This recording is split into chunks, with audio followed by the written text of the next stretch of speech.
es los. Nimm eu dei Weg, es wird keuder. Lo andi, oh. Ehrt mich ja, dass ich da das Interview mit dir machen darf. Ja. Quasi das erste auch dazu. Ja. Was hat es für dich den Ursprung gegeben, dass du sagst, du machst es jetzt in Mundart? Also das Album, so wie es jetzt ist, war nicht wirklich geplant.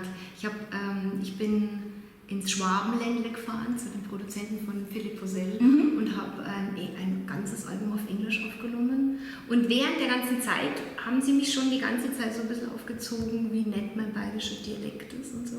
Aber ich hatte nie wirklich einen Gedanken, jetzt ein bayerisches Album zu machen. Es ist so entstanden, dass ich eigentlich im Laufe der Zeit haben wir so viele Sachen ausprobiert und die beiden haben mir das Gefühl gegeben, ich darf alles, ich kann alles, wir haben total wild rum experimentiert und dann haben sie mir auch so eine Möglichkeit gegeben, mich so zu öffnen.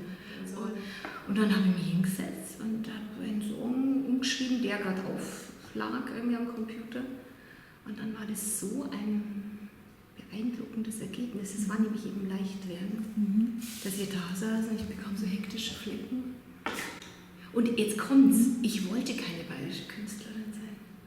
Ich wollte nicht, ich habe mich sehr lange geziert. Ich bin heimgefahren und dachte, nee, jetzt, was passiert hier? Nur das Gefühl, dass da jetzt so eine neue Tür aufgeht, war sofort da. Und ich selber habe noch so ein bisschen rumgeeiert. Ich habe nur so, nee, jetzt Quatsch, also das Album ist so toll auf Englisch und bli und bla. Und mein Mann hat mir da geholfen. Er hat nur gesagt, wenn du das nicht machst, dann bist du echt eine feige Sau, hat er gesagt. Und dann was Neues ausprobieren.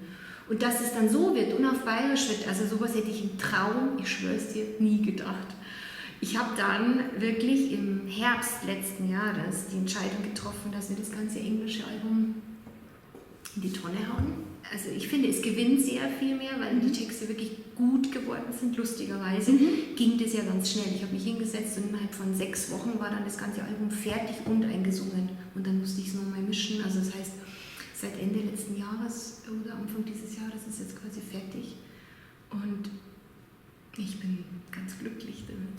Ja. Jetzt mit dem Bayerischen habe ich mich halt sofort zu Hause gefühlt, weil da war sofort klick, wie sie mit Schalter war das. Und es wurde alles sofort weich und da gibt es ja so, das ist ja so eben so lautmalerisch, diese Sprache. Also da muss ich zugeben, das ist schon sehr gut zum Texten. Für mich ist es auch so ein bisschen dann meine Wurzeln. Also meine Mutter kommt irgendwie aus Mitternach und da entspringt unsere Familie quasi und so soll jetzt auch dieses neue Projekt quasi auch mit angeschoben werden und ich finde, das passt ganz gut. Also du willst schon auch auf Tour gehen dann mit Mitternach, also mit dem neuen Album und da dürfen wir dich auch live bewundern, dann auch in München hoffentlich, oder? Ja, auf alle Fälle, ich gebe dir Bescheid. Ja, da sind wir dabei. Ich spiele auch sehr gerne auf dem Land, also zum Beispiel eben, also von Bad Tölz bis Niederbayern habe ich schon alles bespielt und bin da sicher auch wieder unterwegs. Also zum Konzert kommen und auf YouTube gibt es schon ein paar Sachen, aber es wird natürlich immer mehr und mehr. Auch vor allem bei dem Album ist ja nicht so, dass es die ganze Zeit nur so ruhig dahin geht, sondern da sind ja auch Stücke drin, da packen wir schon die eine oder andere E-Gitarre aus und dann singe ich auch mal laut. Es wird einfach, dieses Album hat einfach mehr Höhen und Tiefe, finde ich. Also es geht nie wirklich, es ist kein Album mehr zum Nebenbeihören, finde ich. Sehr viel Schatten, ja, es ist Licht und Schatten dabei, genau. Ich tue mich eher immer schwerer, so eher diese sehr leichten, fröhlichen Texte zu machen, aber ich arbeite dran. Wenn wir jetzt mal ehrlich sind, wenn es jetzt irgendwie ein Leipziger Dialekt, das hätte ja wahrscheinlich auch jeder abgeraten. Ne? Das Bayerische ist auch schön, finde ich. Also, ich mag es sehr lautmalerisch, eben, es ist sehr leicht und so weich auch. Einen Song habe ich mit einem Schweden geschrieben, Lars Schemmerkling, und der fand das halt total abgefahren. Der hat gesagt, what's that? Yes, dialect. Das war so krass, weil ich hatte vorher auf Englisch schon gehört. Das machen wir, das kommt das Album.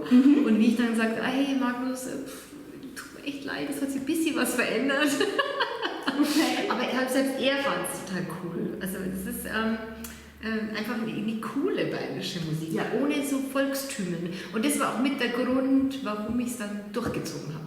Weil ich dachte, ich möchte coole, authentische bayerische Stimmen zur Musik machen, ohne gleich in diese Volksmusik-Ecke zu kommen.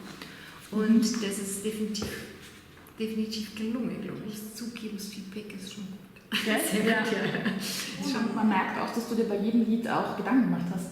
Ja. Also es ist wirklich so, mit den Sachen auch auseinandersetzt, oder? Mit den Themen. Ja, es ist schon alles sehr privat. Das war ja auch der Hauptgrund, wo ich dann dachte, oh Mann, will ich das wirklich? Will ich wirklich so die Hosen runterlassen? Und da war eben wieder mein Mann der Beste, der sagt, ja, wenn du das nicht machst, dann bist du auch kein Künstler. Letztendlich musst du quasi alles herzeigen. Es hat eher so was mit einer Nacktheit und einer Verletzlichkeit zu tun, wo jeder sagt, na, eigentlich bin ich ja jetzt so durchschaubar, ging es mir bei ein paar Sachen schon sehr. Ist dir das wirklich recht? Und das war, ich behaupte, ich bin jetzt so weit, jetzt ist es okay. So, ich glaube, dass es vor ein paar Jahren noch nicht so gegangen wäre. Ja, dann bedanke ich mich ganz herzlich auf jeden Fall für das Interview. Ich sage danke. Ich hoffe, es ist bald März und wir können einen Live-Auftritt von dir mal sehen. Ja, und da freue ich mich auf jeden Fall drauf. Ein schlauer Satz von einem Bayern für Bayern. Es ist gar nicht so einfach mit dem so spontan einen schlauen Satz. Mir kommen mehrere jetzt hin. Einer ist, der passt schon. Ja, mir ist ja nicht nur mir.